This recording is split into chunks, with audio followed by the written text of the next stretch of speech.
Hello friends! So, about a year ago I made this little video showing how I made a walking skirt, and for some reason a lot of people watched it. I never thought anyone would, and thus I didn't bother explaining the steps properly, which have led to a lot of people asking how to make it. So in this video I will make a walking skirt and try to make a proper tutorial. But please feel free to still ask questions, I love to answer them. Content warning: math. The scariest of all. For this walking skirt you'll need at least 2 meters of fabric. Today I will be using a narrow linen with a width of 130 centimeters. The width of the fabric and the amount of panels will be what determines the fullness of the skirt. The 2 measurements you need is your waist measurement and the length of the skirt. For a long skirt like this, I measure from my waist down to my ankle. You need to choose the amount of panels you want. I find it easier to work with an even number. I decided to go with a total of 6 panels, where the front and back will be cut on the fold. That makes 8 panels total. And then I take my waist measurement and divides it with the amount of panels. This gives us the number PW.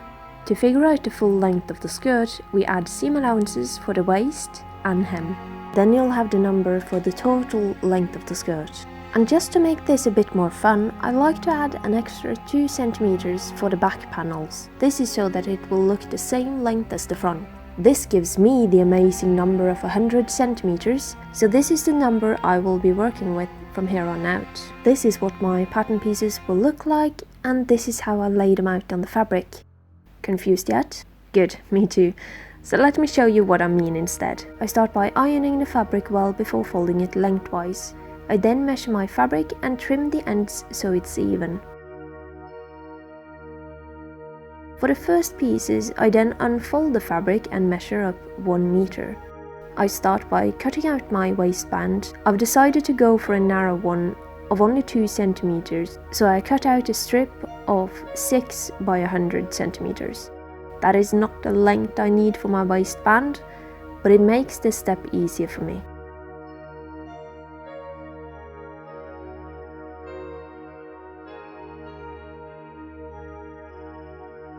On the other end, I measure out 100 centimeters by 20 centimeters.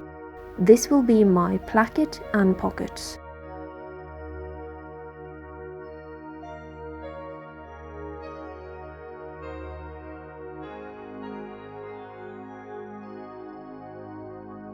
One of the advantages of working with a striped fabric is all the guidelines. This is then put aside, and I'll come back to it later. I then refold the fabric and prepare to cut out the front part of the skirt. On the fold I measure out my PW plus seam allowances on the one side. I'm making French seams, so I'm adding 1.5 centimeter. This will be the center front panel. Then on the other side I mark my panel width again, this time with double seam allowances, since it's not cut on the fold. This will be the side front. Then I simply connect the 2 markings, and this is where I cut. In the medieval period, people wouldn't care much about the hem being this uneven, but I'm going to round it. I do this by measuring my skirt length from the waist down and marking. It's the same you would do for a circle skirt, and that is sort of what we're making, just one that's been cut into lots of panel and uses the fabric more efficiently.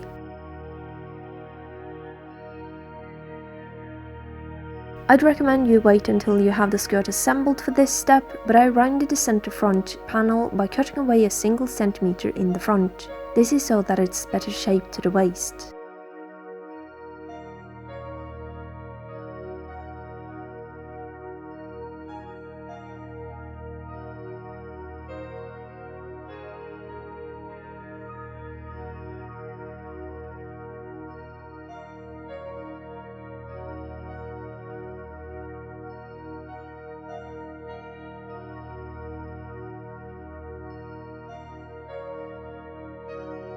And here are the front parts of the skirt. Then we repeat the same steps for the remaining fabric.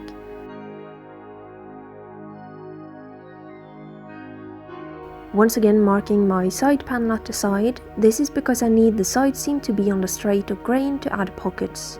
Now for the center back panel, I decided to do something different from the pattern. I doubled the panel width, that way I can gather it down to the correct number, and this is going to create a fantail. So instead of my usual 9.5 cm, I added 19 cm plus seam allowances. Then I measure down my back skirt length. The reason you should make the back slightly longer is because the front hangs straight down, while the back has to curve over a few hindrances before it reaches the floor, which have the unfortunate effect of making it look shorter in the back.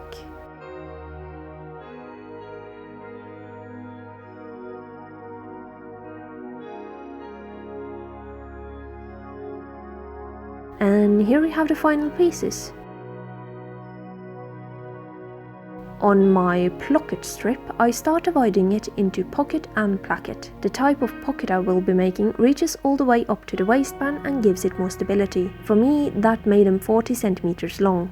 After cutting away 2 of these, that leaves me with a 20 x 20 cm piece that I split in half, making it 2 sides of my placket closure. I lay the pocket pieces under the side front panel and trim the excess. Then I felt kind of bad for the little extra bit, so I decided to sew them back on.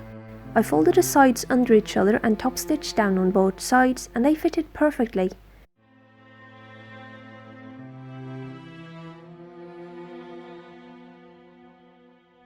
As you might have noticed, the pocket is a bit airy, so I'm bringing in a separate fabric to work as the other half of the pocket bag. You could also drop this step and attach it to the skirt, but I didn't like the thought of the visible seams. I'm cutting it 10 cm short of the top, as I won't be needing pocket room here. Then, with the front and back side panels facing each other, place the 2 pocket pieces on either side, making sure to stitch the nice fashion fabric on the back side panel. This is then sewn with a straight stitch on my machine.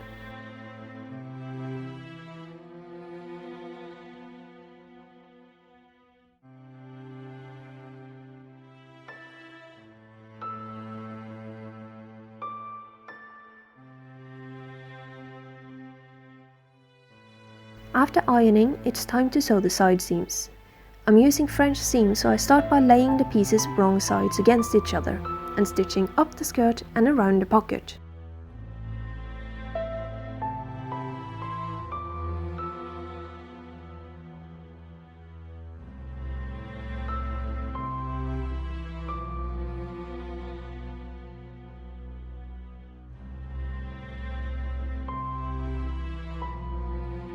I then cut away the seam allowances, turn it inside out and iron well before stitching again.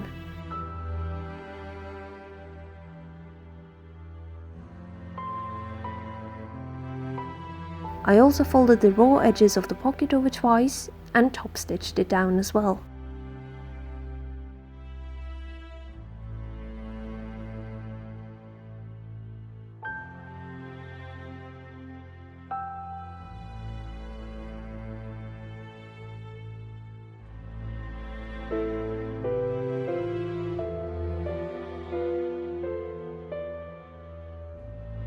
This is the most tedious part of the skirt. If you drop the pocket and placket, you'll have it done in a few hours.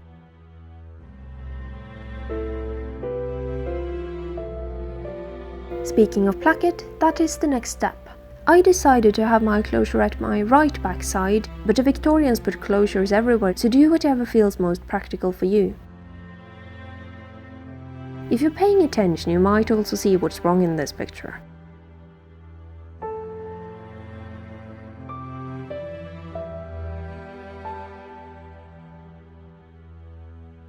After doing this wrong only once, I sewed it to both the side back and back panel, hiding the raw edge inside itself.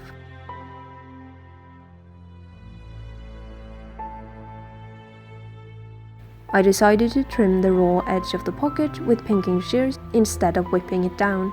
Then I top stitched both the bottom 4 cm of the pocket and the top 10 as well, making it a functional pocket. There are better ways to do this, but this is how I like to do it. Then I lay the side and back piece wrong sides together and sew French seams the same way I did the sides.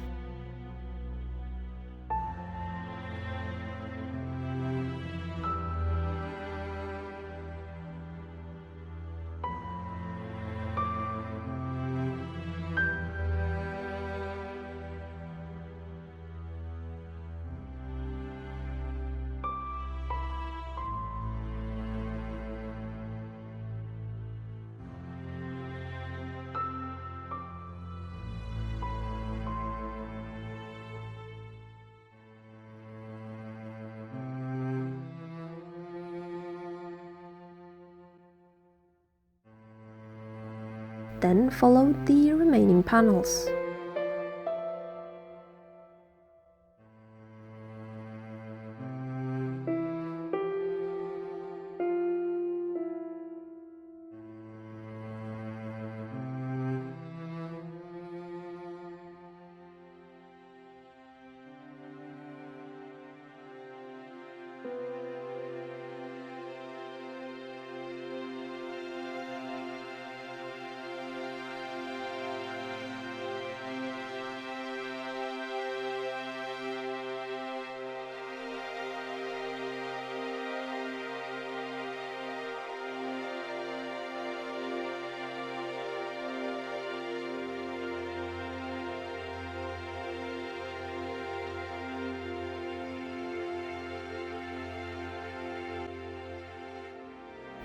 Once the main body is finished, I trim the waist and it's already rounded itself, so I don't need to curve it.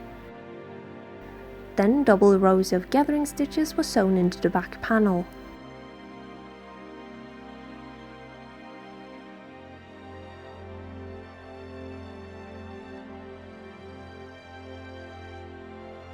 Once it's gathered down to the length I want, I tie the edges of the gathering thread, securing it while preparing the waistband. Now the length of your waistband will be your waist measurement plus seam allowances plus 1 placket. I totally didn't mess this up the first time. I also decided to add an extra 10 centimeters on purpose. That will be part of the seam allowance in the back panel. With a gathered skirt, it's super easy to unpick one side of the waistband and adjust the width of the back if needed. When I also have an easy way to elongate the waistband, sizing up the skirt in the future will be easy. And it will hopefully give this garment a longer life. One side of the waistband is sewn to the outside of the skirt, making sure to tuck in one side of the placket.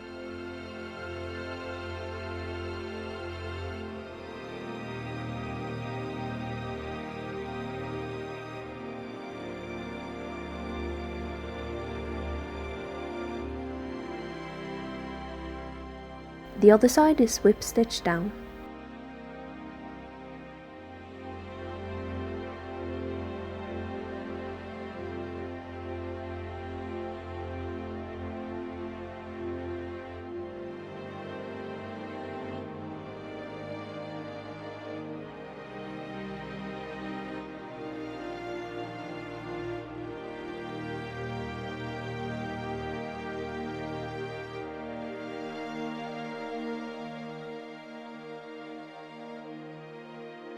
I then sew hooks and eyes into the closure.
I've only ever made this skirt with 145cm fabric, so I was uncertain how this slightly more narrow fabric would look. I love how it turned out. It's a bit see-through, but I chose to drop the lining to make it more airy, since this is meant for the summer. I've included some footage of the other two skirts so you can see this yourself. I hope this was helpful. Feel free to ask if you have any questions, and I wish you the best of luck on your own projects. Until next time.